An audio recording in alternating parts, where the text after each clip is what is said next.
ये चैव सात्विका भावा राजसास्तामसाश्च ये मत्त एवेति तान विद्धि न त्वहम तेषु ये मयि।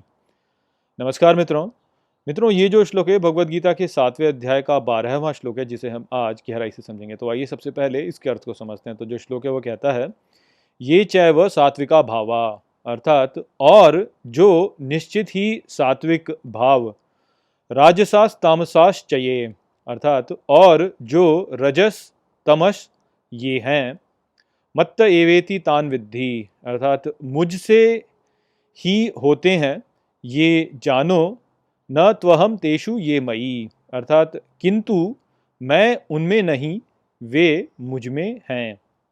तो यहाँ पर श्री कृष्ण जो प्रकृति के 3 गुण हैं उनके संबंध में कहते हैं। तो पिछले कई श्लोकों में हमने ये तो जान ही लिया है कि सांख्य दर्शन ये कहता है कि प्रकृति में 3 गुण उपस्थित हैं, और ये 3 गुण हैं सत्व, रजस और तमस। और हम ये भी समझ चुके हैं कि जो सत्व का गुण होता है वह संतुलन का गुण होता है, जो रजस का गुण होता है वह विस्तार का गुण होता है, और जो तमस का गुण होता है वह क्षय होने का गुण होता है। तो इस प्रकृति में जो भी प्रक्रियाएं चल रही हैं या जितने भी भूत यहाँ पर उपस्थित हैं, उन सभी में ये जो 3 गुण हैं यह उपस्थित होते हैं किसी न किसी रूप में।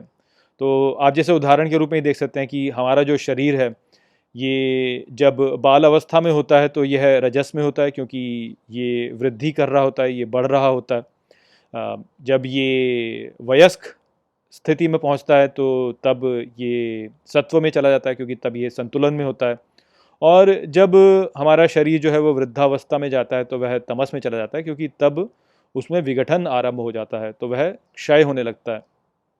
ठीक इसी प्रकार से आप यदि एक दिन के तापमान को देखें तो वहाँ पे भी आप देख सकते हैं कि प्रातः काल में तापमान में वृद्धि हो रही होती है, तो उस समय पर वह रजस में होता है।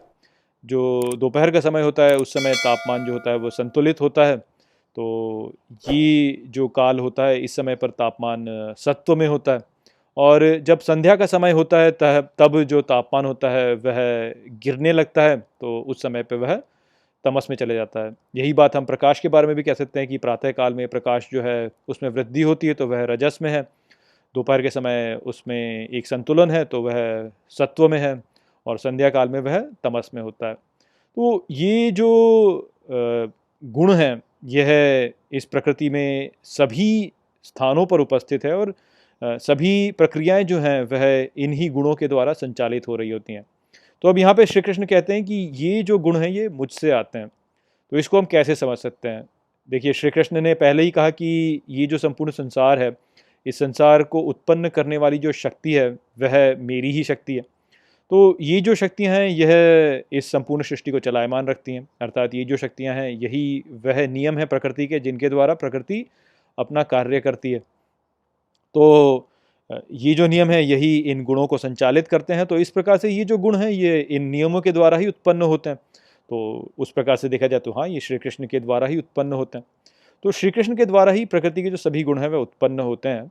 आगे श्री कृष्ण फिर कहते हैं कि पर किंतु यहाँ पे तुम ये जानो कि ये जो गुण हैं ये मुझ में है, मैं इनमें नहीं हूँ।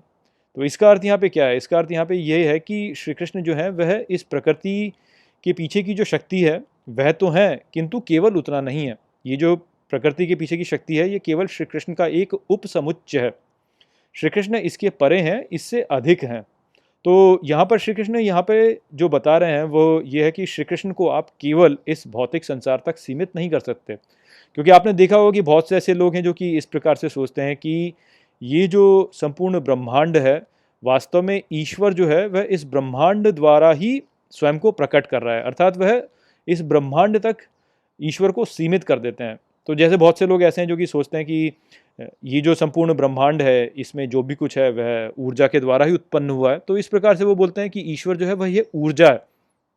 तो ये जो उनकी विचारधारा है वह कुछ स्तर तक ठीक है, किंतु पूर्ण रूप से सत्य नहीं है, ऐसा यहाँ पे श्री कृष्ण बोल रहे हैं।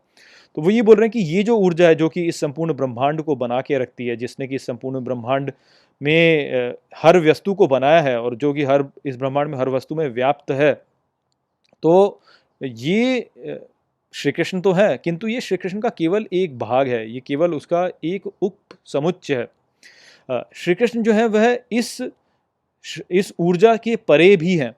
अर्थात श्री कृष्ण को केवल इस ऊर्जा तक सीमित कर देना यह ठीक नहीं होगा। कई बार लोग ये बोलते हैं कि हाँ, यानी ये जो ऊर्जा है इसी की मैं पूजा करूँगा, उसको देवी के रूप में भी बोला गया है, तो मैं इस ऊर्जा की पूजा करूँगा, तो वो ठीक है, आप पूजा कीजिए, किंतु श्री कृष्ण केवल यहाँ तक सीमित नहीं है, श्री कृष्ण इसके परे भी हैं। तो यही बात है जो कि हर किसी को समझनी चाहिए। जब आप श्री कृष्ण को केवल ये कहते हैं कि वह केवल इस भौतिक संसार तक सीमित है, तो तब आप केवल श्री कृष्ण के एक भाग को श्री कृष्ण की संपूर्णता में देख रहे होते हैं। तो ये जो ऊर्जा है ये पूजनीय है, निश्चित रूप से पूजनीय है। और ये जो है ये श्री कृष्ण हैं, किंतु श्री कृष्ण का केवल एक भाग है, संपूर्ण श्री कृष्ण नहीं है। संपूर्ण श्री कृष्ण जो है वो इस भौतिक संसार के परे भी हैं। तो इसलिए ये जो गुण हैं इन सब के परे भी हैं। ये जो गुण हैं ये श्री कृष्ण के भीतर हैं, किंतु श्री कृष्ण जो है वो इनके भी परे हैं। आप इन गुणों तक श्री कृष्ण को सीमित नहीं कर सकते, ऐसा श्री कृष्ण यहाँ पे कह रहे हैं। तो आशा करता हूँ कि मैंने इस श्लोक को आपको अच्छे से समझा दिया होगा। चलिए इसी के साथ इस वीडियो को यहीं पे समाप्त करते हैं। नमस्ते। वीडियो को अंत तक देखने के लिए धन्यवाद। यदि आपको ये वीडियो पसंद आया हो तो इसको अपने प्रियजनों के साथ में साझा करें और इस ज्ञान को और फैलाएं। यदि आपके पास कोई भी प्रश्न है तो मुझसे इंस्टाग्राम पर जुड़िए। वहाँ पर मैं हर शनिवार रात को एक लाइव Q&A सेशन रखता हूँ और आप मुझसे वहाँ पर अपने प्रश्न पूछ सकते हैं। जय श्री कृष्ण।